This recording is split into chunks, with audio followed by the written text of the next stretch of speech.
देश दुनिया की बड़ी खबरों के लिए जुड़े रहिए हमारे साथ। आपका अपना चैनल भारत न्यूज जेके धन्यवाद।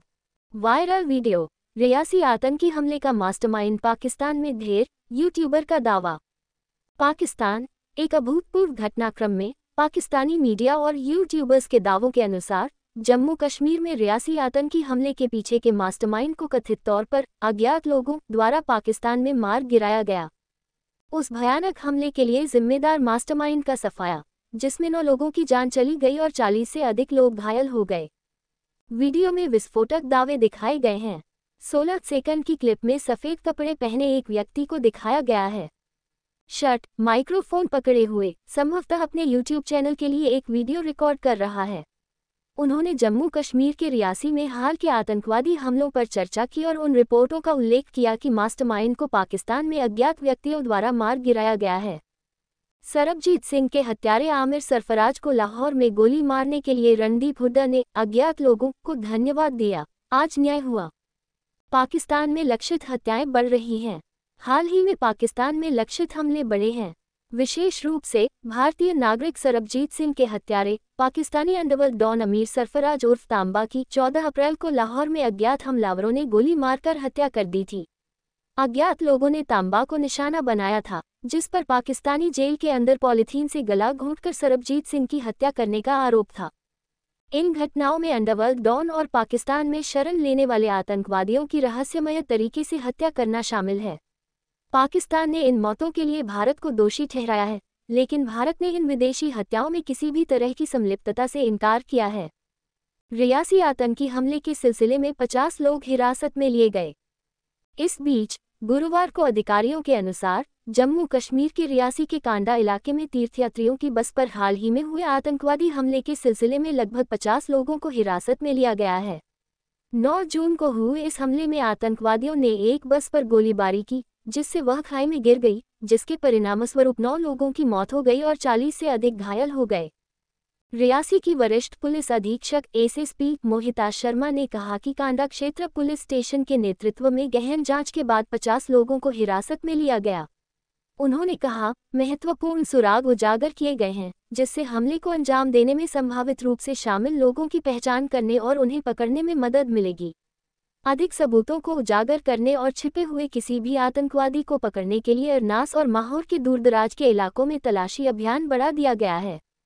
डोडा आतंकी हमला अपडेट। जम्मू कश्मीर पुलिस ने गोलीबारी में शामिल 4 आतंकवादियों का स्केच जारी किया, 20 लाख का इनाम घोषित। एसएसपी रियासी ने जनता से सतर्क रहने और किसी भी संदिग्ध गतिविधियों की तुरंत अधिकारियों को रिपोर्ट करने का आग्रह किया। कानून प्रवर्तन एजेंसियां अपराधियों को न्याय के कटघरे में लाने और सुरक्षा सुनिश्चित करने के लिए प्रतिबद्ध हैं और क्षेत्र के सभी निवासियों और आगंतुकों की सुरक्षा, उसने पुष्टि की।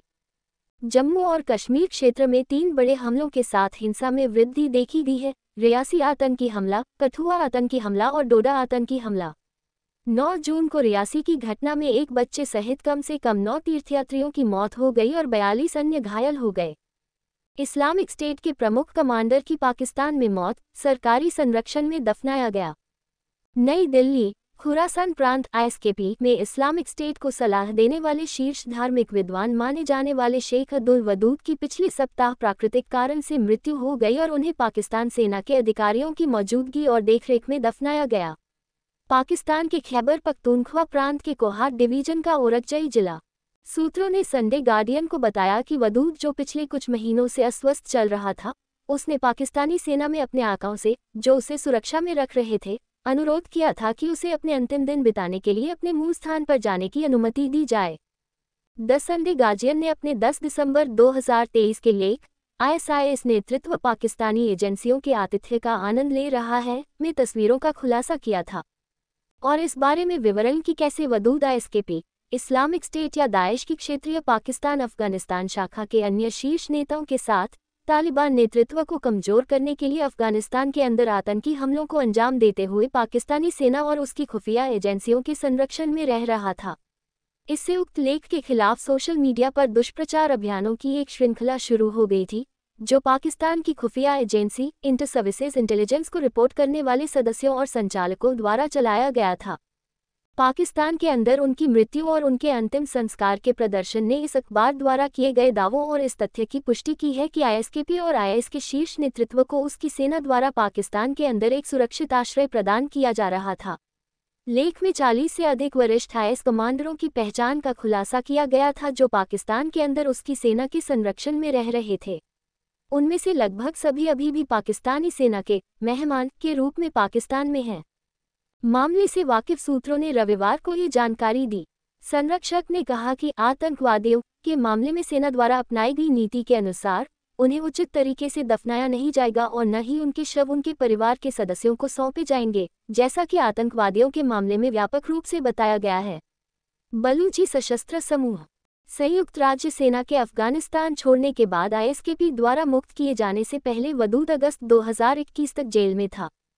स्थानीय खुफिया रिपोर्टों के अनुसार आईएसकेपी के पास अब कम से कम 9000 सदस्य हैं जो अफगानिस्तान में सक्रिय हैं, जबकि वे पाकिस्तानी सेना के प्रॉक्सी के रूप में काम करते हुए काबुल को निशाना बनाना जारी रखते हैं, जो चाहते हैं कि तालिबान सरकार GHQ रावलपिंडी के आदेशों को स्वीकार कर ले।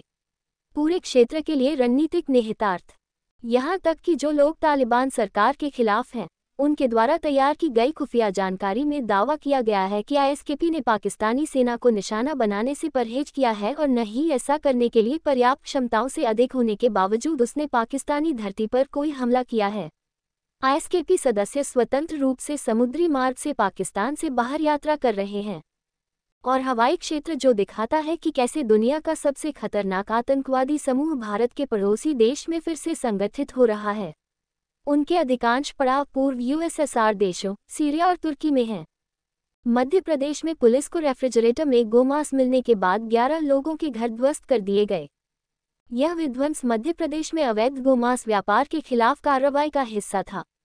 एक पुलिस अधिकारी ने 15 जून को बताया कि राज्य में अवैध गोमांस व्यापार के खिलाफ कार्रवाई के तहत मध्य प्रदेश के आदिवासी बहुल मंडला में 11 लोगों द्वारा सरकारी जमीन पर बनाए गए घरों को ध्वस्त कर दिया गया।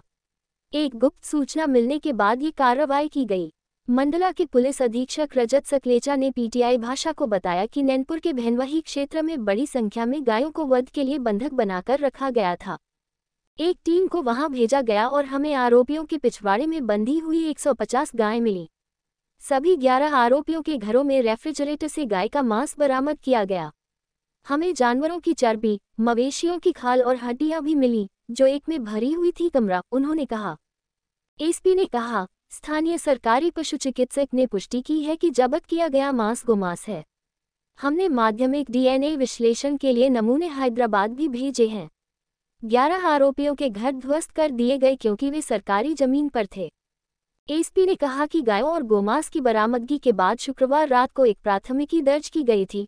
उन्होंने कहा कि एक आरोपी को गिरफ्तार कर लिया गया है जबकि शेष 10 की तलाश जारी है। श्री सकलेचा ने कहा, 150 गायों को गौशाला भेज दिया गया है। भैंसवाही क्षेत्र पिछले कुछ समय से गौ तस्करी का केंद्र बन गया है। मध्य प्रदेश में गौहत्या पर 7 साल की जेल की सजा है। पुलिस सूत्रों ने कहा कि 2 आरोपियों का आपराधिक इतिहास जुटा लिया गया है और बाकी लोगों के इतिहास के बारे में पता लगाने की प्रक्रिया जारी है। उन्होंने बताया कि सभी आरोपी मुस्लिम हैं। ऐसी देश और दुनिया की खबर देखने के लिए हमारे YouTube चैनल को सब्सक्राइब कीजिए और Facebook चैनल को फॉलो कीजिए। कमेंट, लाइक, शेयर करना ना भूलें। शुक्रिया, थैंक यू, धन्यवाद।